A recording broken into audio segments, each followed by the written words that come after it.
Yes, nongeye gusuzana guhereza ikaze kuri YouTube channel aho gusaba gukanda subscribe tudatinze cyane tugahita dukomeza n'ibindi byinshi cyane bituzinduye muri aka kanya. Rero ni byinshi cyane nyine byakomeje kugenda byibazwa hagati y'abantu bagiye batandukanye hano mu gihugu cy'u Rwanda, ari nanimo mureba kuri screen zanyu nyine bakomeza kugenda bavuga ati ese ko dukomeza kugenda tubona nyine hakomeza kugenda hajyamo amayobera agiye atandukanye, ese koko ibi bintu bakomeza kugenda bibaza nibyo cyangwa se ibyo abanyarwanda bakomeza kugenda batekerezaho nibyo muri rusange? Ibyo ngibyo byose rero tugiye kubishyira hamwe tumenye byimbitse umugabo w'uyu munyamakuru mwamenye ku mazina nka Mutesi Kovia, ndetse uzwi nyine kuri Mama Urwa Gasabo TV, ubwo ndavuga YouTube channel mu bijyanye n'itangazamakuru muri rusange. Ibyo byose rero tukaba tubifatikanya nyine no kuba twamumenya muri rusange, tukamenya uwo ari we, mbese tukanasobanukirwa na byinshi cyane bamwe muri twe bakomeza kugenda bibaza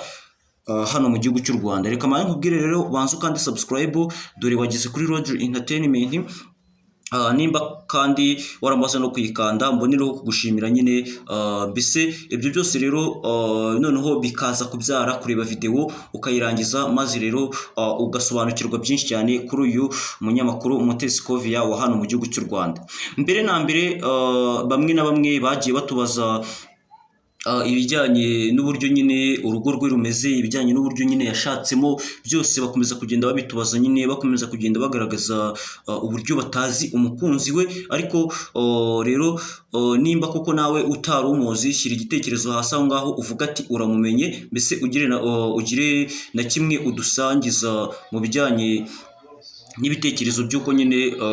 wowe ubyumva n'uburyo nyine ubisobanukirwa. Ibyo ngibyo byose rero byakomeje kugenda bigaragazwa n'ibitangazamakuru, bakomeza kugenda bavuga ati ese ko abanyarwanda bakomeza kugenda bibaza ibibazo bimeze gutya, bakomeza kugenda bibaza ese koko umunyamakuru dukunda twese, umunyamakuru dufata nkaho nyine ari umukunzi wa bose, afite umukunzi cyangwa se afite mu byo agenderaho. Ariko mbere na mbere muri iki kiganiro yatanze, aho yagiranye nyine ikiganiro n'ibitangazamakuru bigiye bitandukanye, we yatanze ibintu bitatu: umuntu ushaka kugaragaza urukundo, ndetse n'umuntu ushaka kugaragaza nyine uburyo we yifitemo n'uburyo umutima we umutekerereza, uburyo umuntu ashaka kubigaragazamo kugira ngo nyine akundwe, kugira ngo abe yahabwa agaciro aho ari hose. Aho yagize ati icya mbere buriya ugomba kubanza kwikuramo irari, mbese nyine ugasa nkaho utakaje irari, bya bindi byose warebaga nyine bitagufitiye agaciro, bya bindi byaguteraga irari muri rusange, yaba mu kureba, yaba mu gutekereza nyine ukumva irari n'ubundi rirakwishe. Ibyo byose ugomba kubanza kubyirengagiza, mbese nyine ugafata umugambi mushya wo gutekereza icyakubeshaho ndetse n'icyaguhesha agaciro hano mu gihugu cy'u Rwanda, cyane cyane ko uri gutanga umusanzu mu kuzamura ubukungu ndetse no mu gushyira ahagaragara nyine ubukungu bw'igihugu. Ibyo byose rero yakomeje kugenda bigarukaho, akomeza kugenda avuga impamvu byose ari byiza, mbese akomeza kugenda agaragaza ko nyine ibyo byose ari byiza. Icya kabiri yagarutseho ni ukugira umutima ukomeye muri rusange, ukumva ko umutima wawe nyine ibyo ugukoresha mbese ari ibyo ugiramo uruhare nyine, kugira ngo nawe uba wabikora, cyane cyane ko nyine ari ikimenyetso yakomeje kugenda agaragaza nyine kiranga umuntu koko umeze neza, mbese wa muntu ushobora gufata umwanzuro aho byakomeye, mbese akaba yafata n'igisubizo nyacyo. Icya gatatu yagarutse nyine ku kwitinyuka, mbese ukagira ijambo aho uri hose, ariko mu kugira ijambo nyine nawe ukaribyaza umusaruro. Aho yakomeje kugenda agaragaza ko nyine buriya ufite ijambo aho waba uri hose, cyangwa se iyo wemeye guhabwa ijambo, akenshi nyine uba uri umuntu utinyitse, mbese nyine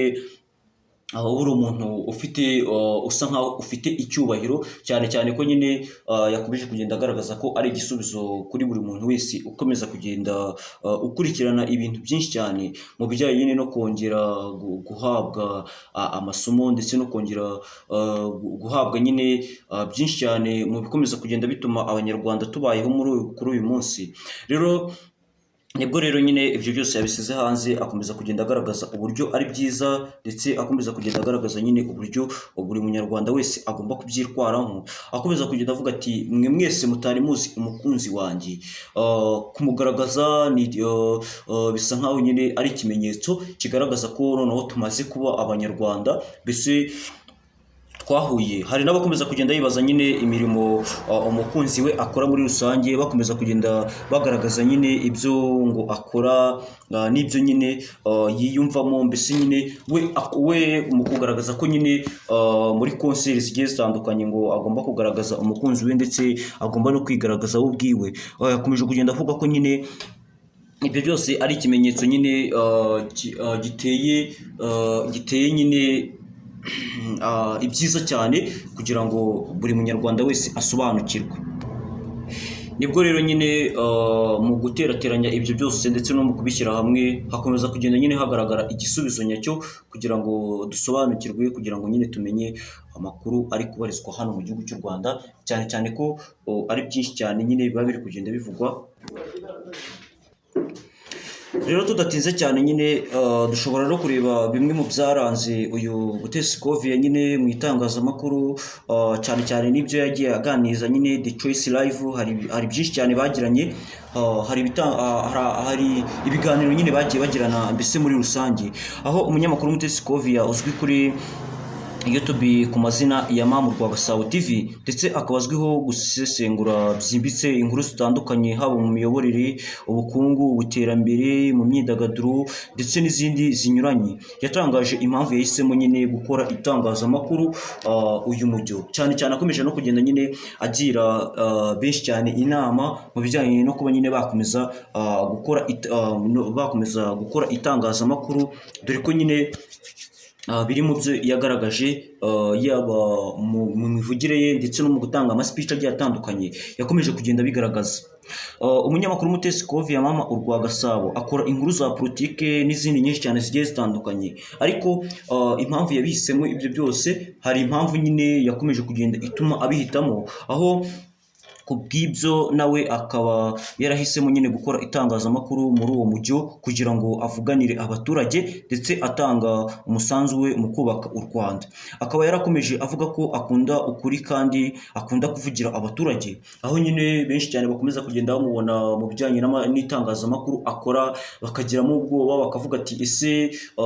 warihaze bimeze gute na gute, ariko nawe akomeza kugenda akubwira ko nyine we yihaze, ariko akora ibyo umutima wiwe nyine umubwira, aho bamwe babifata nko kwihara nyine, ariko iyo utarenze ku mategeko ndetse n'amahame y'itangazamakuru nta kibazo kibirimo. Impamvu bamwe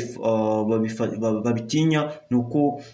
baba bashaka kurenga nyine ku mategeko, niyo mpamvu nyine ukomeza kugenda usanga hari abatekereza gukora itangazamakuru, ariko ugasanga barabitinya, ugasanga nyine ntibabishamadukiye. Ibyo byose rero nibyo byari byatuzinduye. Reka nkubwire ukomeze ugire ibihe byiza, gusa gukanda subscribe n'ubundi kuri Roger Entertainment, ndaje dukomeze.